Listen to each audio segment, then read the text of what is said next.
Hi, my name is Sam B, and I will be presenting on antiques and collectibles. Microcampus is a program led by Mr. Tavel and Miss Mai, where up to 16 students head to a rural village in Yunnan called Shizhou for 28 days. The Inquiry Project is one of the two projects students are supposed to have completed by the end of their time at Microcampus. For the Inquiry Project, the topic that I chose to do was antiques and collectibles. I chose to do this topic since I always loved collecting things myself, and I thought it would be interesting to learn about the finance and trade of antiques. Based off of my interests, I came up with a thesis statement. In order to determine whether or not I could survive as an antique dealer in Shizhou, one must consider the laws surrounding antiques, market trends for antiques, as well as the level of expertise required to do the job. One of the main things that might get in the way of my success at being an antique dealer are the laws and regulations surrounding antiques.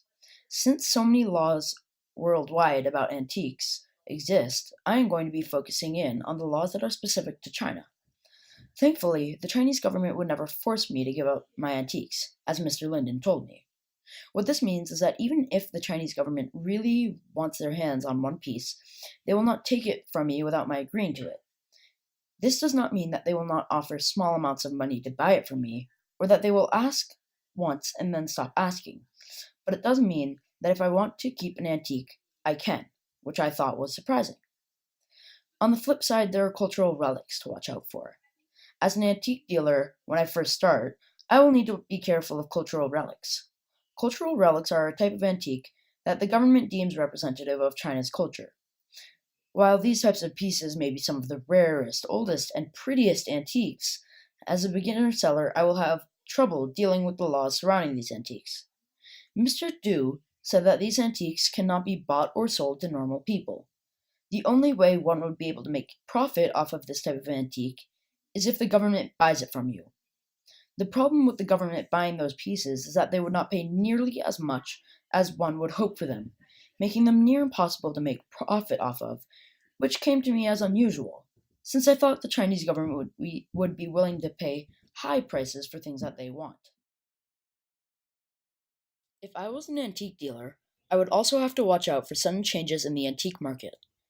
Changes in the market can do one of two things. Suppose I was the one with all the stock of a specific antique. If the demand for that antique went up, it would prove to be extremely beneficial for me. It would allow me to sell extremely well and earn a lot of money off of those products, since so many people would be competing for that same antique. The prices would skyrocket and the amount of money earned would too. This can also go the other way, however. Say the demand plummeted.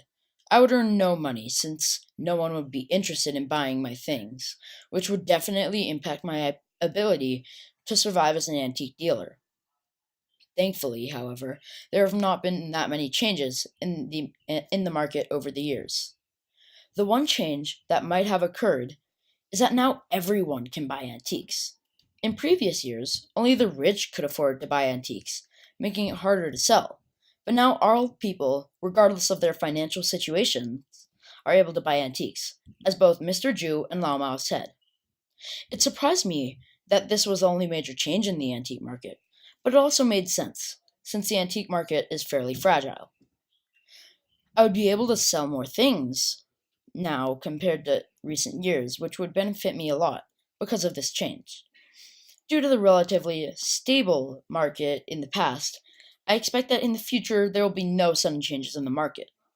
Overall, the market trends for antiques will mainly benefit me as an antique dealer and will most likely lessen how hard it is to survive as one. Many antique dealers that I have talked to have all been collecting for 20 or more years, which I thought was a long time. Through their time collecting, they have acquired knowledge that allowed them to make better judgments about telling real antiques from fake, being able to tell the age of an antique accurately, and being able to price antiques so that they can both earn money and sell frequently enough to succeed.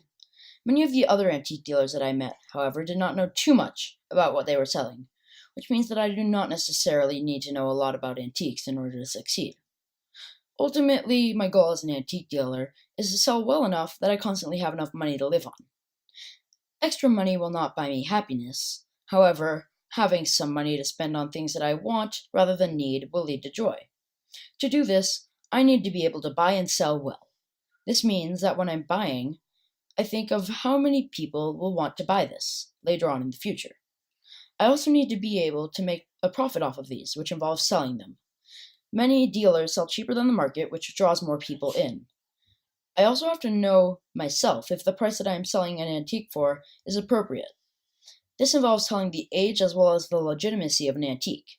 If I were a porcelain dealer, I would know that an antique is real when the glaze shines yellow in the sunlight. I learned from Mr. Du that real porcelain pieces also have cracks in them. If a piece has both of these things, it is probably real. Mrs. Linden told me that there is no way to tell the exact age of an antique, but only ways to narrow it down. Almost everyone I talked to agreed that through comparing the patterns on different pieces, you can narrow the antique reasonably accurately down to the dynasty.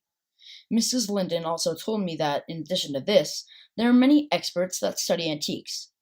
If a piece is extremely special, spending a bit of money on hiring these people to determine if a piece is actually of that age or not would be a good use of my money.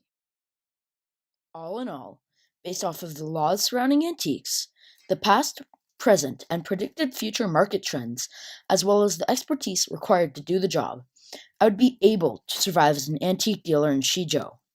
Although there will definitely be times where I would face hardships, in the end, after a few years of collecting, I would most likely be able to have a stable inflow of money. Thank you.